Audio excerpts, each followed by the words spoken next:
All right, well, appreciate you guys sticking around. It's one of those good problems to have when you have to wait to the end of the draft to make a selection. But needless to say, we're excited to add Felix to this roster. And just want to first give a shout out to the amazing fans that filled the streets downtown. What an awesome sight, what an awesome night for Kansas City. All the feedback I got from all the NFL members downtown working this game, they couldn't be more excited for the turnout tonight. And again, quite an exciting night for us, and excited to add Felix to this roster. And with that, I'll take your questions. What was the conversation like when you first, called him and, he sees one area of draft coming up on his caller ID? Oh, no, he was super excited. And, it's one thing, obviously, just to get drafted in the NFL, but then to have a local kid to get that call on draft night while the draft's being held in Kansas City, needless to say, he was really excited. And, obviously the conversation went really well. Brett, what jumps out to you as a prospect looking at him over the last 2 years? Yeah, well, we had a chance to see him obviously for playing right down the road there in Manhattan. But one of the younger guys in the draft too. I think he's just turned 21, and he's done nothing but grow and develop. Throughout the last couple of years, and we're excited for Steve and for Joe Cullen to get their hands on him now and continue that growth and trajectory uphill. But again, anytime you can add a premium position, one of the youngest players in the draft, and have that to work with for a long time is something we're excited about. You guys rotate your linemen a lot. Just how confident are you that by maybe day one you could get into that regular rotation? Yeah, no, I feel real good, especially about not just the prospect, but the coaching staff we have. I mean, those guys, great teachers, great coaches, and we had an opportunity to spend a lot of time with Felix. Again, being so close. So again, Joe's excited, Steve's excited, and I think he'll come right in here. And having him next to George now for the next handful of years is something that those guys will quickly develop a bond. And they'll be a good 1-2 tandem there for the next few years. You mentioned when you guys got on the clock, was he the clear-cut top guy left on your board? Was there a group there that you had to choose? No, he was the top guy. And, we did have some calls. And I think maybe Coach mentioned that. It's a situation, though, when you have a guy that is, clearly the top guy left, and then, the calls that we had were, you're talking mid-40s. It's a long way away, and then you're going to end up just trading those picks to try to get back up and get a guy like Felix. So we thought, let's not get cute here. There's a guy we like, position that we need, and we'll just go ahead and make the pick, and certainly glad we did. What about possibility of trading up earlier in the round? How close? Were you close at all? We had conversations, and some of the teams that we spoke to earlier in the day, I mean, the price was pretty steep at the time, and then there was a window, I think, minus the Bills moving up 2 spots with the 4. There was conversation that we had with teams, but when it was their time to pick, they were staying. They weren't trading. So, Jacksonville had that small move with Buffalo there at 4, and the teams around, they were not interested in trading. And then teams higher than that, the asking price was a lot. And having picks the next couple days, having a 2, 3, 2 4s. We still want to deal in volume here. We want to get some good players, and we just thought it was the best to keep those picks and to have Arsenal the next few days. Right. You mentioned some of these. You mentioned just the premium position. Did you go into this draft saying got to get an edge rusher in the first X amount of rounds or anything? Well, I think, just looking at our roster, I mean, there were check boxes that we wanted to address throughout the weekend.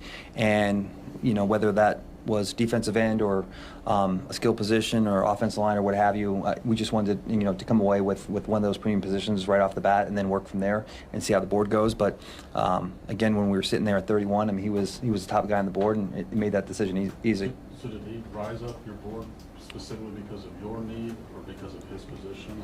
Well, he was on. Or are you asking if he rose as the draft was going on, or no? Even before the draft was Yeah. in place, and was it more based on where your need or just the player himself?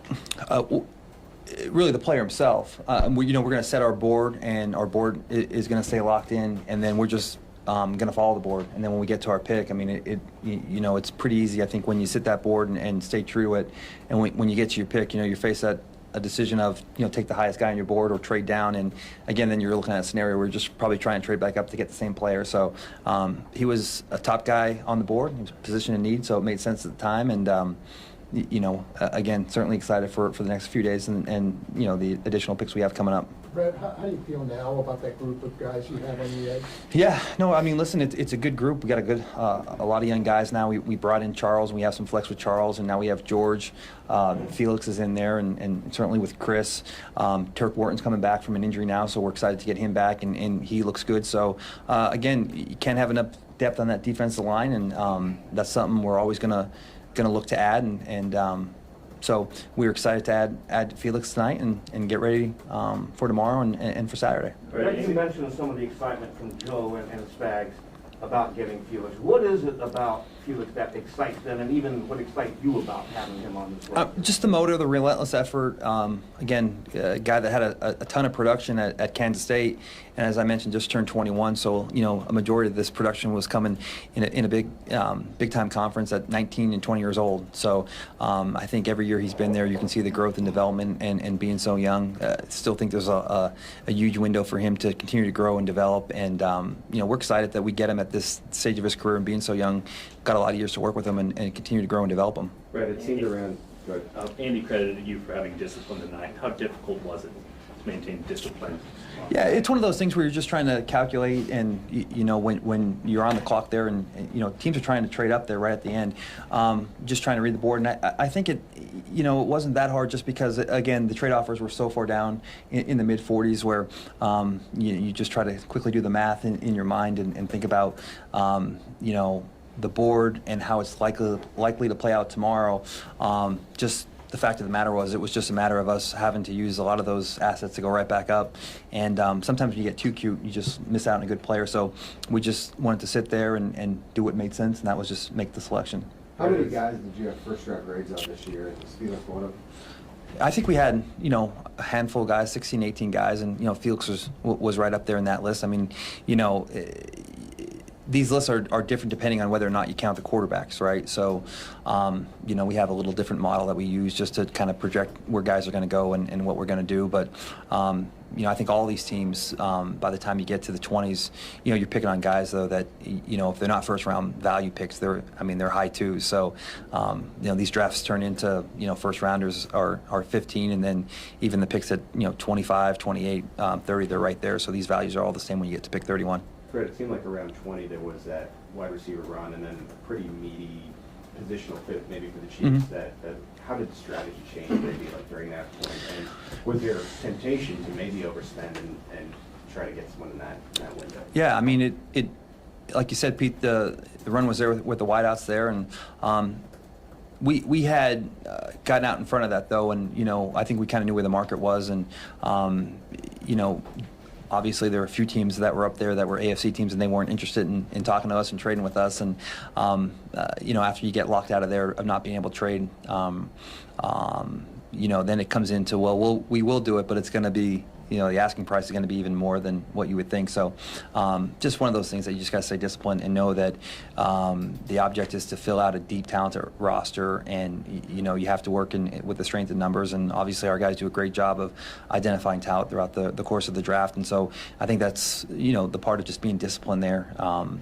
You could be too aggressive at times, but when teams want it's a little bit tougher sometimes when you're dealing with teams in certain positions that are in your division or conference or what have you, or teams that you're likely to play that the asking price may be more. So we were aware of that, and then it was just a matter of doing what made sense for our team in the long run.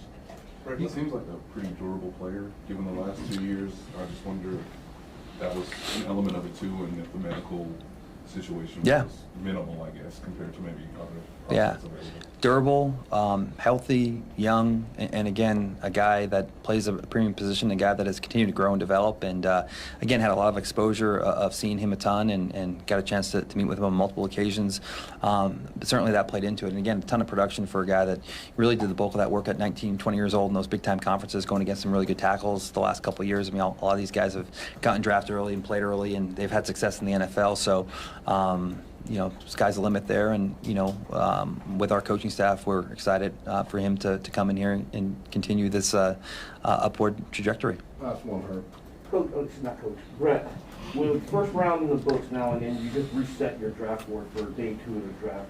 What would you say your priorities are going into day two, specific to wide receiver and maybe even offensive tackle? Yeah, I think with, maybe, Herb, you can make a case for other than the linebacker. I think, again, I've been down this road a few times, and you may go into a season and thinking that you're good at a position. Then, a couple of years ago, I think our first Super Bowl run in 19, we lost 3 defensive ends, within the matter of 3 or 4 weeks. So you got to plan and prepare for a 20-game season, hopefully, and I think when you have that mindset, these guys that line up and start week 1, they never end up, being the same starting lineup week 17, 18, 19, 20 into the playoffs. So, other than positions, I think that we just have numbers and there's just not enough play time to go around. I think, anything's on the table, whether it be offensive line, more defensive line, cornerbacks, receivers, and that's where I think you just stay true to the board. And when you have a guy that, when the value fits where you're picking, and other than you can make a case for linebacker, I think anything would be on the table for sure. Brad, last week I believe you mentioned about the wealth of defensive backs in this year's draft, and just listen to that from what you said. Obviously, you spent a lot of premium on defense and defensive backs last year. Is that still in your thought process, the position of need as it relates to depth that you talked about just now? Well, I think it's an opportunity where it's a one of those premium positions, and I think you're going to find a lot of guys that are super talented and come in right away and not just make the team but push for playing time. So anytime you have one of those positions and you have a lot of depth in numbers, and I don't think you discount, well, maybe you need another this or that when you have a guy that you think is, like tomorrow if we're picking at 63 and there's a guy that we felt is a second round talent cornerback, and he's on the board. I think you'd stay true to the board just like we did tonight. All right, thank you. Awesome. Thank you, Brad. Thanks. Appreciate it, Brad.